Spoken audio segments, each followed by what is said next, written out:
Some of the witnesses were very young. All were scarred by what they witnessed and emotional as they recounted it. Would you tell us how old you are? 9. Who are those people? Me and my cousin. One said he called the police because he thought he was watching a police officer murder George Floyd right before his eyes. Did call the police on the police. Right. And why did you do that? Because I believe I witnessed a murder. Also on News at 10 tonight. Police officers acted appropriately at the Sarah Everard vigil, says the watchdog, amid dramatically contrasting recollections. Killed the police, shame on you, arrest your own. And then to me personally, that I should be raped and murdered. We wasted 10 hours testifying to an inquiry that doesn't even give a slap on the wrist. Like, it basically just exonerates the behavior. Now, all of Germany bans the Oxford jab for those under 60. COVID went from bats to humans via another animal, says the WHO, though it admits there is still much it does not know. It's the UK in spring, so about time for a weather story. And in a lot of places, it was really hot today, hotter than it's been for 53 years, in fact. Plus, they're supposed to be an aphrodisiac, and love them or loathe them, they are a critical part of our ecosystem. So now help is at hand for the humble oyster. Our aim for the nurseries is that they act as a maternity ward where the oysters will breed inside these structures and they will release millions and billions of oyster larvae into northeast coastal waters.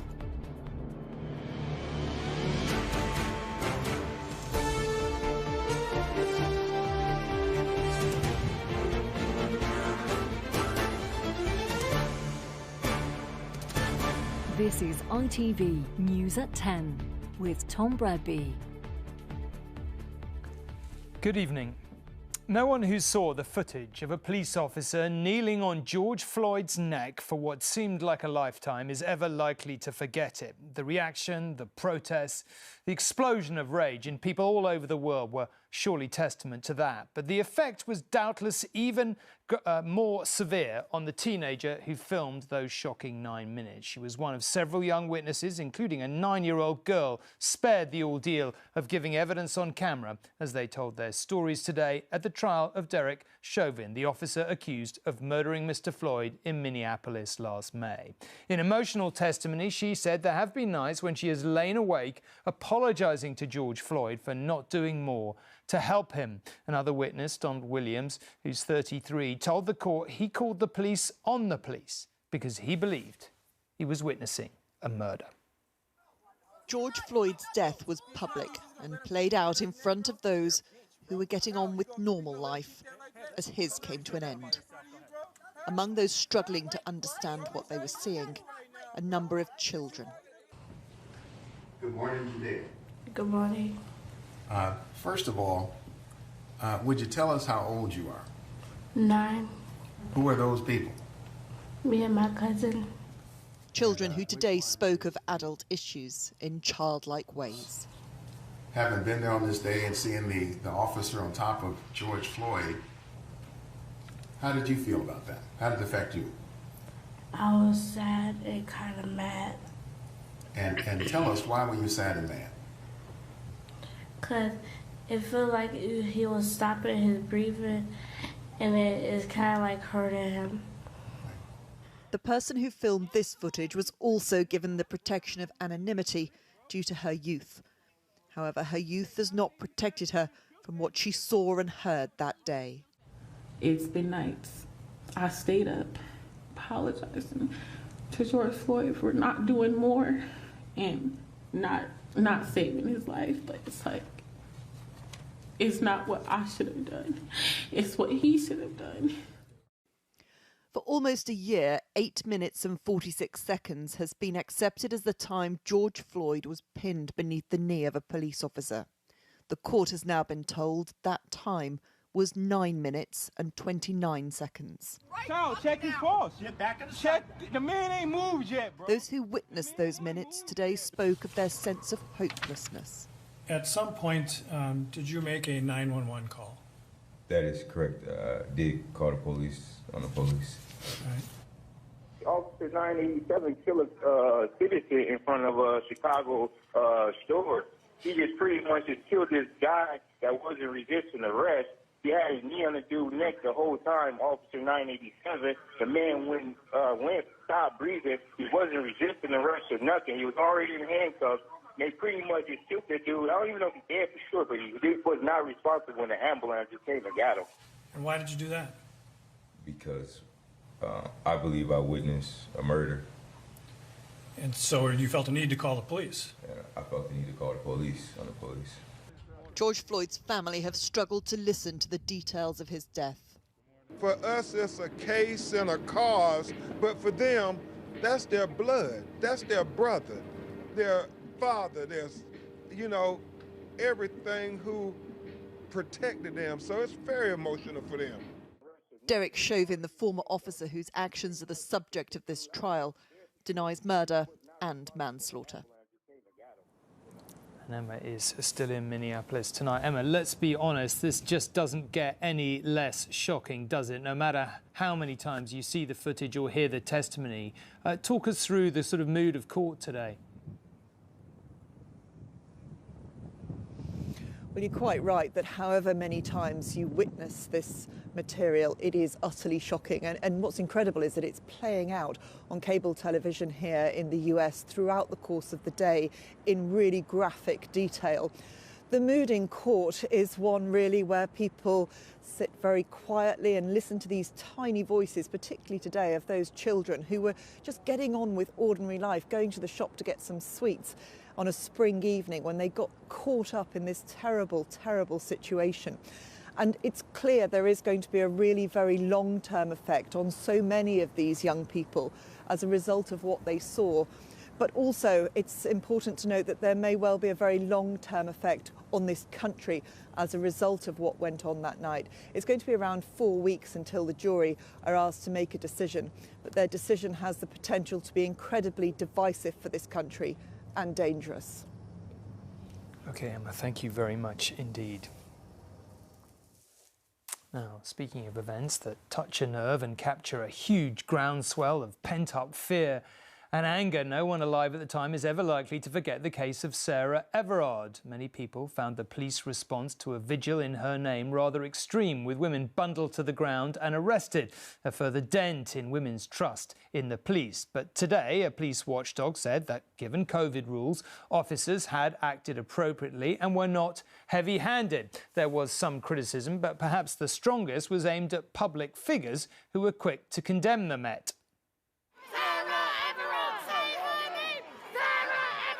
They came to call Sarah Everard's name, but her vigil left the Metropolitan Police having to defend its own. For the first time today, we've heard from officers in this crowd as they were cleared of any misconduct. It was just very, very violent. There were a lot of pushing and shoving. I was personally assaulted. I was hit 3 times in the chest. Very hands-on, very pushing, very shouting. So killed the police. Shame on you, arrest your own. And then to me personally, that I should be raped and murdered. Today, the police watchdog sided with that account, its investigation concluding that officers did not act inappropriately or in a heavy-handed manner, that a peaceful and sombre vigil turned into something else, attended by those with other causes in mind, and officers remained calm and professional despite abuse from a minority, with their use of force justified given the risks of COVID-19. I back the police when it comes to fighting crime, and I think this report was important in the way in which it has basically said that the police acted in the right way when it came to events on Clapham Common. The report does conclude that the vigil here, designed to pay respect to Sarah Everard, ended up costing police respect among much of society. It says the Met should have been more conciliatory, that the event became a public relations disaster, just as trust in police was being questioned. The report has done nothing to rebuild it among campaigners who gave evidence to the investigation. It feels like a rubber stamp. Like, we wasted 10 hours testifying to an inquiry that doesn't even give a slap on the wrist. Like, it basically just exonerates the behavior. And everybody was shocked by the behavior. Everyone saw the videos. But the watchdog has seen them too and viewed through their eyes police stuck to the letter of the law. Paul Brand, News at 10, South London. Well, the police are tonight facing a fresh test of their response to protest as hundreds of people take to the streets of Bristol. It is the fourth demonstration there over the government's new policing bill, which of course would give officers increased powers to stop protests. Previous events in the city, as you would have seen, have ended in violence, and Rupert is there tonight. Rupert, what is the situation on the ground with you?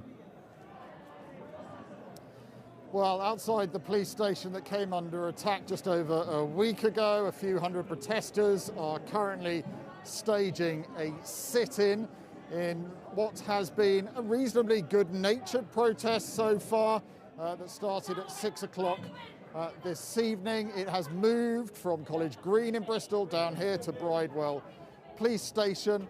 You sense that the police are trying to take a different approach to this. They say themselves they're very much keeping hands off.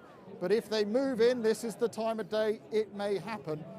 Currently, we're working under different COVID restrictions. Peaceful protest is back, for now. COVID regulations have eased and the right to gather and have your voice heard has returned. The police have taken a step back, still here to uphold the law, but working with a law that they hope will reduce the kind of confrontation this city has seen over the last week. Given what's happened in the city, we need to have contingencies to be able to respond to any change in that dynamic and any increased threat. We don't want to be antagonistic in any way at all. We want to facilitate the protest and build that communication back up with the protest group.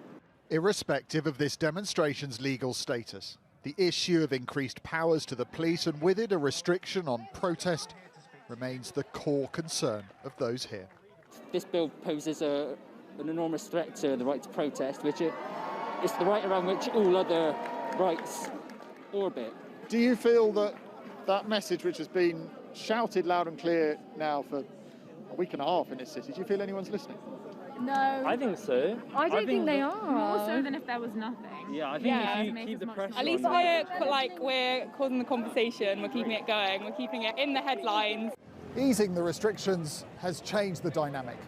This, 2 days ago, would have been illegal. Right now, it's on the right side of the regulations. And police hope that their hands-off approach will keep it that way. Unlocking lockdown may have helped both sides, but with another protest planned at the weekend, those responsible for law and order are having to prepare again to work with those committed to their cause. Rupert Evelyn, News at 10, Bristol. Sometimes you do have to feel for the makers of the Oxford AstraZeneca vaccine, who've been forced to battle one bad headline after another. The latest have been in Germany, where health officials this evening said the vaccine should only be given to people aged 60 and older.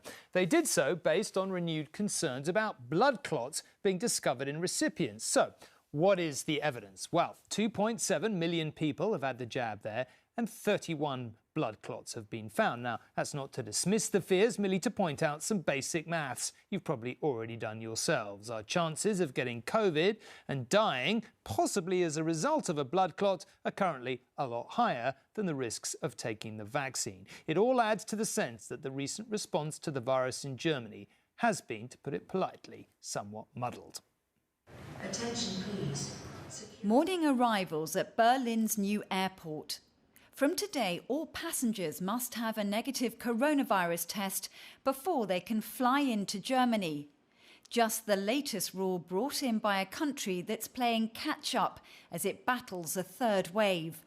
Travellers, though, still rather confused by the changing regulations. It could change every day, like every hour, so I'm already checking so I don't get problems or anything. I didn't get checked coming through, but there was a few people in front of me who were being randomly pulled aside by police, so I think maybe they were doing random checks to see, but I don't know, it's a bit of a grey area. Now Germany's crucial vaccination programme has hit another obstacle. Despite the World Health Organization and the European Medicines Agency ruling it safe, German health officials have agreed to limit the AstraZeneca jab to those over the age of 60, citing health concerns in younger people. Vertrauen entsteht aus dem Wissen, dass jedem Verdacht. Trust arises from the knowledge that every suspicion, every individual case will be investigated. The federal and state governments stand behind this. The now new rules for the use of AstraZeneca, of course, also have consequences for the organisation of the vaccination campaign in the near future. We also discussed this today. Germany's federal system means that each leader of the country's 16 states is free to decide which rules to put in place. Now, although they have collectively agreed for tougher restrictions in areas where case numbers are rising, the so-called emergency brake, that doesn't appear to be happening, such as here in Berlin. Yeah. Exactly. Well, Critics say Merkel, who steps down as German leader in September, is no longer in control. She has lost her authority, and that is, of course, a real disaster in the middle of a pandemic. Back at the airport, many Germans are trying to escape the confusion as they head for warmer climes. There's growing frustration at the handling of this crisis and anger that the government has dropped the ball. Alex Forrest-Whiting, News at 10, Berlin. And Emily is joining us to talk about this. I feel like we've talked about this before. We'll probably talk about it again. The European regulator says it's safe. Our regulator says it's safe. So why are the Germans doing this, do you think? Well, Angela Merkel has said that she wants Germans to have complete confidence in this vaccine, so every single case will be investigated. I suppose then this is really just about being extremely cautious. But as you say, again and again, the AstraZeneca vaccine has been found to be safe. The European Medical Agency, our own medical regulator, a review in America, all ruled that it was safe. And since then, nothing has changed.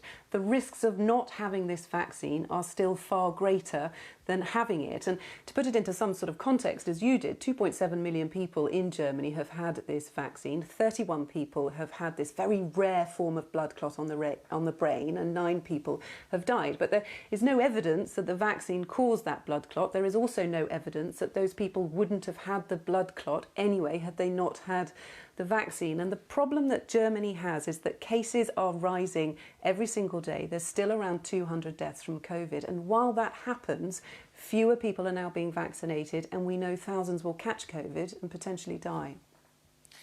OK, Emily, thank you very much indeed. Now, going back to the beginning, when the World Health Organization sent a team to the Chinese city Wuhan, it was hoped they'd find clues as to the pandemic's origin.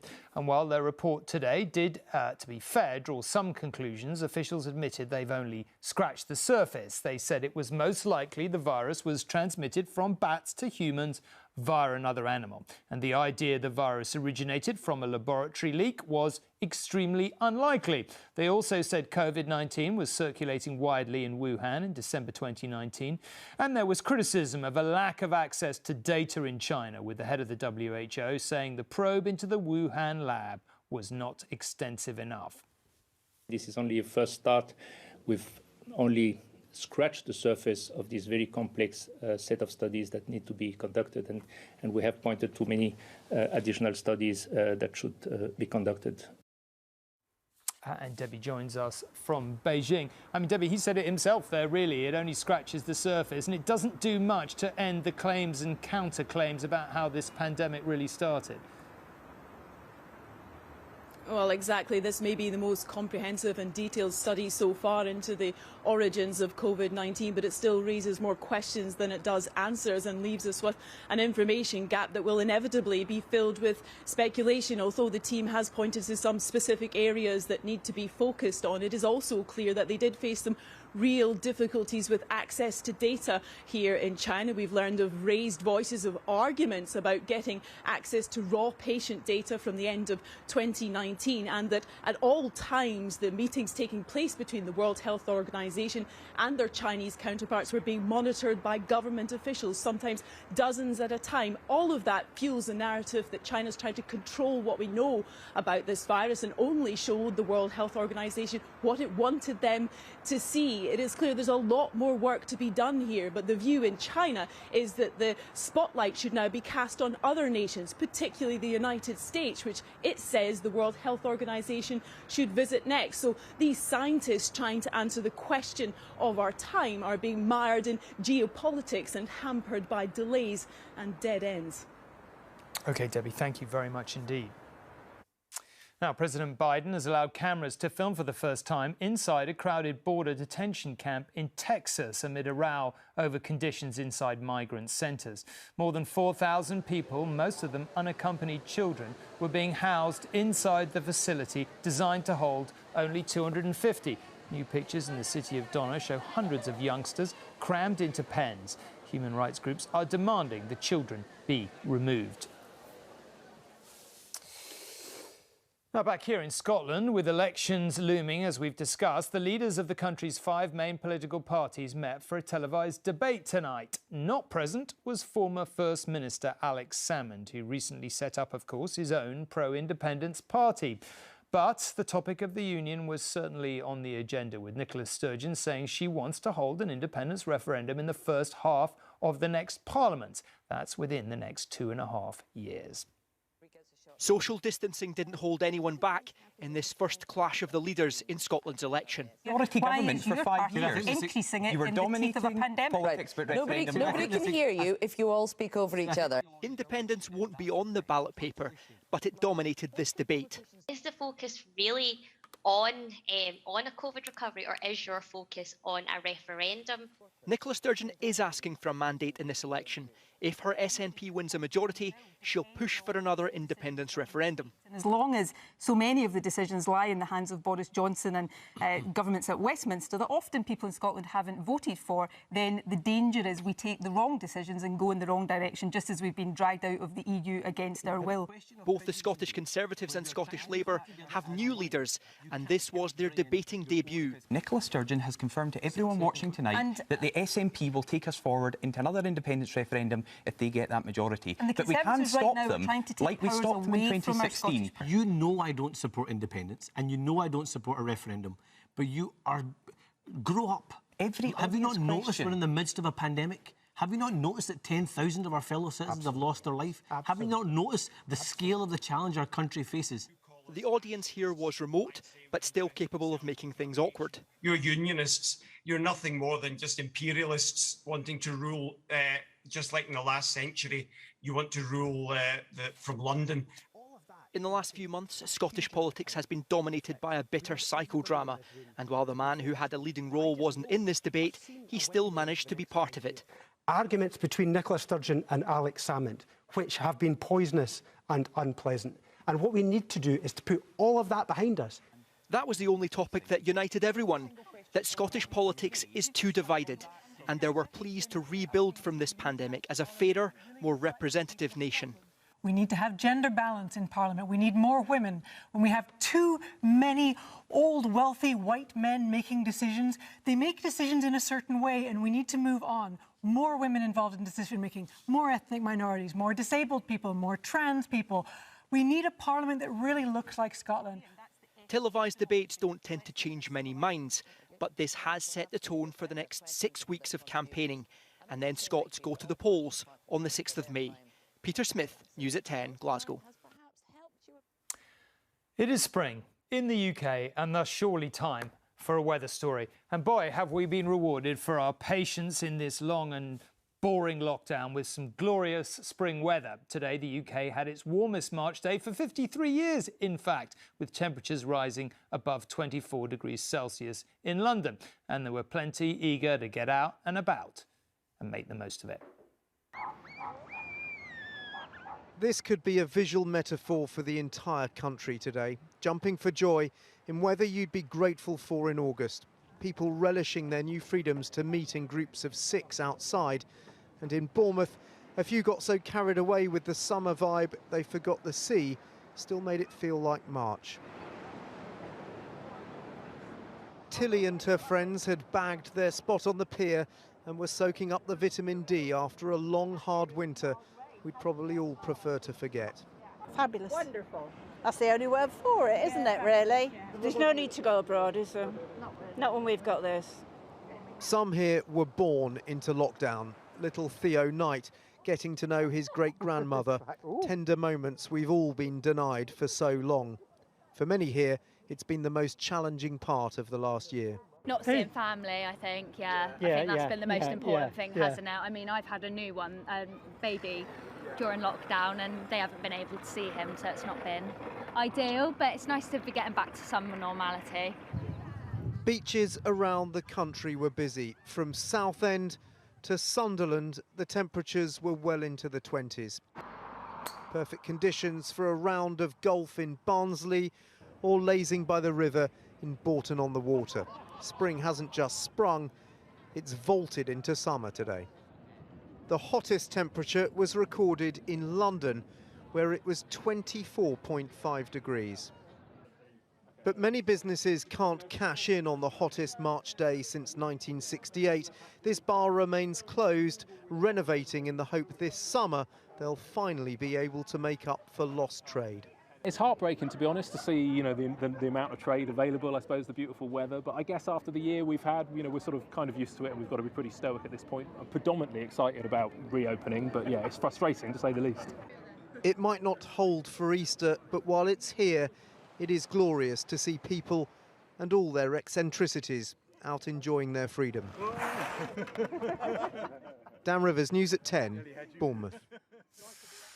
It's a picture to end all pictures from today, isn't it? And finally, depending on your point of view, oysters are either a delicacy or something to be avoided at all costs. You probably know they're believed to be an aphrodisiac, but that is not their only superpower. They are, in fact, a crucial part of our ecosystem, filtering out pollutants and supporting wildlife. Human activity has pushed native oysters to the brink of extinction in the UK, but a major project is underway to help them flourish once more.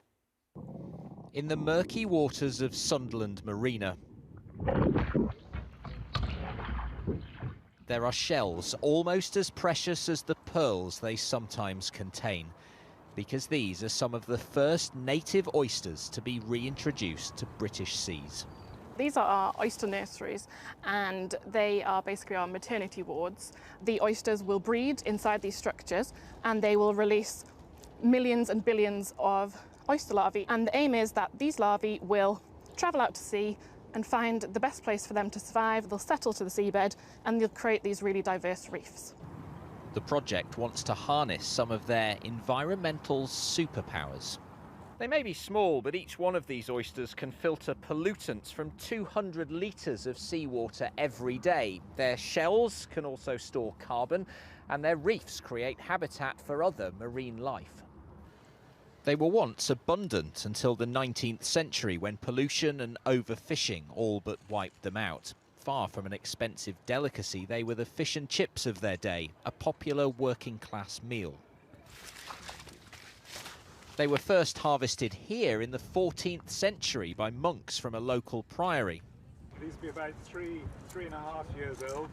But until now, the non-native oysters on Christopher Sutherland's farm were the only ones left. He hopes the project will reintroduce them to our culture too.